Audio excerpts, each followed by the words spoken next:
నేతల మధ్య మాటల యుద్ధం మొదలైంది. మున్సిపల్ ఎన్నికల నేపథ్యంలో ఇటు అధికార పార్టీ, ఇటు కేంద్రంలో అధికారంలో ఉన్న బీజేపీ పార్టీ, తెలంగాణ రాష్ట్రంలో ఉన్న అధికార పార్టీ కాంగ్రెస్ పార్టీ నేతల మధ్య మాటల యుద్ధం మొదలైంది. నిజామాబాద్ జిల్లా ఎంపీ ధర్మపురి అరవింద్ इस देश का नाम हिंदुस्तानी है, निज़ामाबाद का नाम हिंदूर है, पहला हिंदूर कैसा भी बनेगा, हम लोग हिंदूर का पहला काउंसिल में आएगा तो इंदूर का नाम बदलेगा, इंदूर रहेगा, निज़ामाबाद का नाम बदलेगा अंटू కామెంట్ చేసిన పరిస్థితి ఉంది. అదేవైపు పిసిసి అధ్యక్షుడు మహేష్ కుమార్ గౌడ్, డి శ్రీనివాస్ తనయుడు అరవింద్ మా తమ్ముడే, ఆయన మాటలను అంటాడు, మేము వింటున్నాం, కానీ కేంద్రంలో అధికారంలో ఉన్న బీజేపీ పార్టీ ఏం చేసింది అంటూ ఇద్దరి నేతల మధ్య మాటలు యుద్ధం. అసలు వారిద్దరు ఏ సందర్భాల్లో మాటలు అనుకున్నారు, వారు అన్న మాటలు ఏంటి, వివరాలు చూద్దాం. ये देश का नाम हिंदुस्तान है, हिंदुस्तानी रहेगा, और ये इसका नाम, ये शहर का नाम इंदूर था, आगे चल के इंदूर बनेगा. बीच में कोई गधा निज़ाम करके कोई गधा आके नाम बदला, वो टेम्परेरी रहेगा,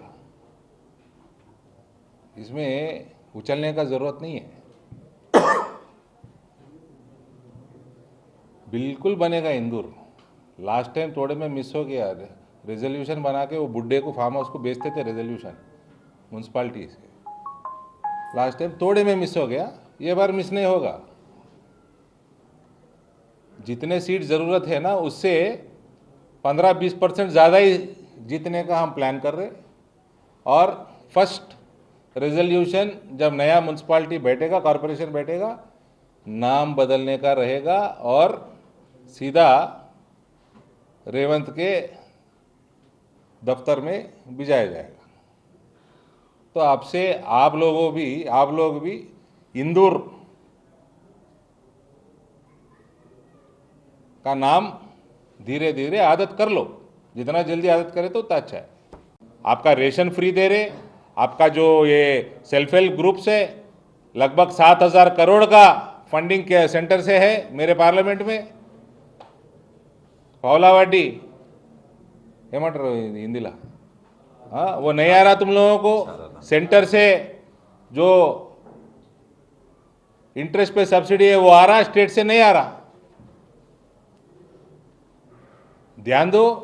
ఇప్పుడు మోడీ వచ్చిన తర్వాత ప్రజల జీవితాలు మారుస్తారని అనుకున్నాం. పేర్లు మార్చడానికి పరిమితం అయిపోయింది మోడీ సర్కార్. తెలుసా మీకు, దాదాపు 250-300 సంస్థల పేర్లు మార్చినారు. మహాత్మా గాంధీ యొక్క పేరును మన్రేగం తీసేశారు. ఎంత అన్యాయం ఇది. పేర్లు మారిస్తే ఏమైందండి, మీ జీవితంలో ఏమైనా బాగుపడుతుందా? నేను పేరు మార్పు మాట్లాడే వారికి ఇంతో చెప్తా ఉన్నాను, పేరు మార్చడు కాదు నాయన, మా జీవితాలు మార్చండి, బీదోళ్ళ జీవితాలు మార్చండి. బీదోళ్ళ జీవితాల యొక్క ప్రమాణికాలు పెంచండి. ఆ దశగా ఆలోచన లేదు. ఏమవుతుంది పేరు మారుస్తే? బువ్వ పెడుతుందా పేరు మారుతుంది? ఏమవుతుందండి? పేరు మార్పు వచ్చేది ఏముంటుంది? నేను మీ ద్వారా అరవింద్ గారు కోరుతా ఉన్నాను, మీరు రెండవసారి కదా ఎంపీ, రెండవ మారు ఎంపీ అయినారు, 7 ఏళ్ళు అయింది. 7 ఏళ్ళ నుంచి మీరు నిజామాబాద్ తీసుకొచ్చిన ఏదైనా పరిశ్రమ ఉంటే చెప్పండి. మీరు 7 ఏళ్ళ నుంచి వ్యవసాయ పరంగా తీసుకొచ్చారు చెప్పండి. అటుకెక్కి బోర్డు తీసుకొచ్చారు, అతి గతి లేదు. ఏ కార్యక్రమం తీసుకొచ్చారు 7 ఏళ్ళుగా? అరవింద్ నా తమ్ముడే, మా డి శ్రీనివాస్ గారు అబ్బాయి. తమ్ముడి మీద నాకు కూడా ప్రేమ ఉంది, కానీ రాజకీయాలు మాట్లాడకుండా మీరు ఈ జిల్లాకి 7 ఏళ్ళుగా పార్లమెంట్ సభ్యుడిగా మీరు తెచ్చినటువంటి కార్యక్రమాలు ఒకసారి వివరిస్తే ప్రజలు సంతోషిస్తారు. పేర్లు మార్పుతో బీదవాడి జీవితాలు మారవు. అన్నబియ్యం కార్యక్రమం అనేది నా భూతో నా భవిష్యత్. ఈ దేశంలో ఏ రాష్ట్రం కూడా ముందు కూడా ఇవ్వలేదు. ఇంత గొప్పగా చెప్తున్న బీజేపీ పాలిత రాష్ట్రాల్లో ఎక్కడ కూడా మేమిస్తున్నాం కేంద్రం ఇస్తాం చెప్పుకునేవారు మరి ఏ బీజేపీ పాలిత రాష్ట్రంలో కూడా సన్నబియ్యం కార్యక్రమం ఇవ్వలేకపోతా ఉన్నారు. ఇలా వేదికపై ఉన్న మేమంతే బియ్యం తింటున్నామో అదేవిధంగా బీదవారు కూడా ఆ బియ్యం తింటూ ఉన్నారు. సద్వినియోగం జరుగుతూ ఉంది. ఆ దశగా ఆలోచన లేదు. మోడీ గారు ఏం చెప్పినారు 2014 ముందు? ఆనాడు కూడా కులం పేరుతో మతం పేరుతో ఎన్నికలు గెలిచినారు, కానీ ఏం చెప్పినారు? సంవత్సరానికి 2 కోట్ల ఉద్యోగాలు అన్నారు. మీ లోపల ఎవరికైనా ఉద్యోగం వచ్చిందా? కేంద్ర ప్రభుత్వం వచ్చిన తర్వాత సంవత్సరానికి 2 కోట్ల ఉద్యోగాలు అంటే ఇలా 12.5 సంవత్సరాల్లో దాదాపు 25 కోట్ల ఉద్యోగాలు రావాలి. ఉన్న ఉద్యోగాలు పీకేసిన ఘనత మోడీ గారిది. ఉన్న పబ్లిక్ సెక్టర్ యూనిట్లన్నీ మూసేసిన ఘనత మోడీ గారిది. లాభాల్లో ఉన్నటువంటి ఎల్ఐసిని అదాని అంబానీకి అమ్మే ప్రయత్నం చేసిన ఘనత మోడీ గారిది. ఒక్క బీదవాడి స్థితిగతులు మార్చలేని మీరు దేశాన్ని ఉద్ధరిస్తాం, నిజామాబాద్ను ఉద్ధరిస్తాం, మేమే జెండా ఎగరేస్తాం, ఏమనిస్తారు మీకు ప్రజలు? ఎందుకు వేస్తారు మీకు ఓట్లు? డీజిల్ కిరోసిన్ ధర పెంచి బీదవాడి నడ్డి విరిచినందుకు మీకు ఓటేయాలనా? నేను అడుగుతా ఉన్నాను బీజేపీ వారిని, ఎందుకు వేయాలి మీకు ఓటు? ఒక ఇల్లు ఇచ్చిన ఓటేయాలనా? ఒక ఉద్యోగం ఇచ్చిన ఓటేయాలనా? మన్మోహన్ సింగ్ నేతృత్వంలో $153 ఒక బ్యారెల్ క్రూడ్ ఆయిల్ ఉండే. $153 ఒక బ్యారెల్ క్రూడ్ ఆయిల్ ఉండే. ఆ క్రూడ్ ఆయిల్ నుంచి మనకు డీజిల్ కిరోసిన్ వస్తుంది విదేశీ నుంచి కొనుక్కుంటే. ఇవాళ $55 పడిపోయింది. అంటే ఆనాడు 65-70 రూపాయల పెట్రోల్ ఇక ఎంత ఉండాలా? 30 రూపాయలు ఉండాలా? ఎంత కమ్ముతా ఉన్నారు? ఈ మధ్య దళారీ సొమ్ము ఎవరికి పోయింది? ఇది కేంద్ర ప్రభుత్వం జేబులో పోయింది కదా. ఏ బీదవాడికైనా ట్రాన్స్ఫర్ చేసినరా? సైకిల్ మోటార్ వాడే మా విలేకరులు ఎవరికైనా సదుపాయం కలిగిందా? పెట్రోల్ డీజిల్ తగ్గిందా? నిత్యావసర ధరలు ఏమైనా తగ్గినాయా? ఏం చేశారు? బీదవానికి బీజేపీ పార్టీ ఏం చేసిందో ఒక్కసారి ప్రజలు కూడా ఆత్మపరిశీలన చేసుకోవాలి. కులము మతం అరే రోజు నేను కూడా ఇప్పుడు పూజ చేసుకొని వచ్చాను. ఇంట్లో పూజ చేయండి, నేను బయటకు వెళ్ళను.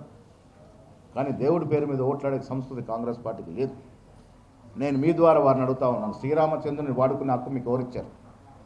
ఎన్నికల్లో దేవుళ్ళని తీసుకొచ్చి ఓట్లు అడిగే వారికి తగిన రీతిలో జవాబు చెప్పాల్సిన అవసరం ఉన్నది.